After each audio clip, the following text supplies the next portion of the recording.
എന്താ ഒരു ശബ്ദം കേട്ടത്? ഇതാണ് പെഹൽഗാം ഭീകരാക്രമണവുമായി ബന്ധപ്പെട്ട് ഇന്ത്യയുടെ ഭാഗത്തു നിന്നും ഒരു തിരിച്ചടി, ചുട്ട മറുപടി പാകിസ്ഥാന് നൽകിയിരിക്കുന്നു. പാകിസ്ഥാന്റെ 9 ഭീകര കേന്ദ്രങ്ങൾ ഇന്ത്യ ആക്രമിച്ചിരിക്കുന്നു എന്ന അഭിമാനകരമായിട്ടുള്ള നിമിഷത്തിലേക്ക് നമ്മൾ പോവുകയാണ്. അങ്ങനെ ഒരു സംഭവം ഉണ്ടായോ? ഞാൻ അറിഞ്ഞില്ല. എന്റെ റബ്ബേ, നീ എന്നെ കുത്തുവാൾ എടുപ്പിക്കല്ലേ. ഞാൻ പറയാൻ പോകുന്ന അതിഭയങ്കരമായി സത്യം കേട്ടിട്ട് നിങ്ങൾ ഞെട്ടരുത്.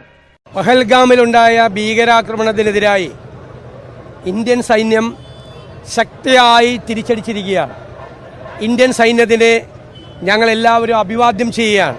വേണ്ട നിന്റെ ഈ പടക്കം പൊട്ടിക്കലുണ്ടല്ലോ, അത് എന്നോട് വേണ്ട.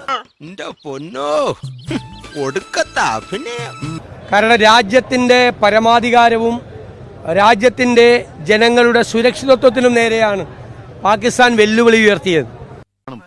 ഒന്ന് വേഗമാകട്ടെ കേശവൻകുട്ടി. വെല്ലുവിളി രാജ്യത്തിൻ്റെ ജനങ്ങളുടെ സുരക്ഷയ്ക്കെതിരായി നിരപരാധികളായ ജനങ്ങൾ വെടിയുണ്ടയേറ്റ് പിടഞ്ഞു വീണു മരിച്ചപ്പോൾ അതിന് ഉത്തരവാദികളായ ആ ഭീകരവാദികളെ സ്പോൺസർ ചെയ്ത പാകിസ്ഥാനെതിരായി അതിശക്തമായ നടപടിയാണ് ഇന്ത്യയുടെ ആർമി സ്വീകരിച്ചിരിക്കുന്നത്. അതും ഇതും പറഞ്ഞ് വെറുതെ എന്നെ വിഷമിപ്പിക്കണ്ട കേട്ടോ. ഇന്ന് അവന്റെ സംഗതി എല്ലാം പുറത്തു വരും. Flash back. ഇസ്ലാമിൽപ്പെട്ട ആളുകൾ അങ്ങനെ ഒരു തെറ്റ് ചെയ്താൽ ഇസ്ലാമിൽ ഉള്ള മുഴുവൻ ആളുകളും ഭീകര പ്രവർത്തകരാണ്. അതൊക്കെ ഒരു ഈ ഞാൻ എപ്പോഴും പറയുമല്ലോ, പച്ചവെള്ളത്തിന് തീപിടിപ്പിക്കുന്ന വർഗീയതയാണ്. എന്നെങ്കിലും ഈ ലോകം ഈ മഹാനായ കലാകാരനെ തിരിച്ചറിയും.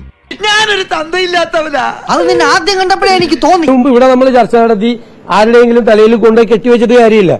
ഏതെങ്കിലും ഒരു മതവിഭാഗത്തിൽപ്പെട്ട ഒരാൾ അക്രമം നടത്തിയാൽ ആ മതവിഭാഗം മുഴുവൻ തീവ്രവാദികളാണ് എന്ന് പ്രചരിപ്പിക്കുന്നത് ഒരു കാലത്ത് ശരിയല്ല. വെറുതെ അല്ല ആളുകൾ നക്സലൈറ്റ് ആയി പോകുന്നത്. ഇതുപോലുള്ള ബൂർഷാസികളുടെ തല വെട്ടുന്നതിന് നക്സലൈറ്റുകൾ ഒരിക്കലും കുറ്റം പറയാൻ പാടില്ല.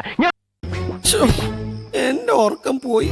ഞങ്ങൾ പറഞ്ഞത് എന്താണ്, നമ്മളൊരു വിഷയം ഉണ്ടാവും, ഇതുപോലത്തെ കാശ്മീർ സ്ഫോടനം ഉണ്ടാവുമ്പോൾ രാജ്യസ്നേഹമുള്ളവരെല്ലാവരും, നിങ്ങളും ഞാനും അടക്കം ചിന്തിക്കുന്നത് എന്താ, ദൈവമേ ഇതിന്റെ പേരിൽ ഇനി വീണ്ടും ഒരു കലാപമൊന്നും നമ്മുടെ രാജ്യത്ത് നടക്കരുത്, അല്ലേ? ഞാനിപ്പോ പഴയ പോലെ അല്ല, വഴക്കും വക്കാണൊക്കെ അടുത്ത് ഇപ്പൊ എല്ലാരോടും ഭയങ്കര സ്നേഹ. ഒരു കുഴപ്പം ഉണ്ടാകരുത്, അതല്ലേ നമ്മൾ പറഞ്ഞല്ലോ. Very good suggestion. രാജ്യം വേവുകയാണ്, അല്ലേ? മനസ്സ് വേവുകയാണ്, എല്ലാവരുടെയും മനസ്സ് വേവുകയാണ്.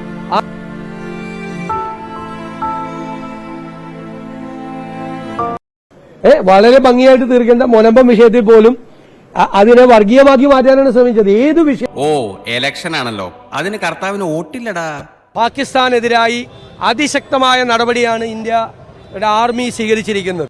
സാറേ ജോർജ്, മരിപ്പിനുള്ള വടയും ചായ ഞാൻ തരുന്നുണ്ട്. ഇപ്പോഴല്ല, പിന്നെ.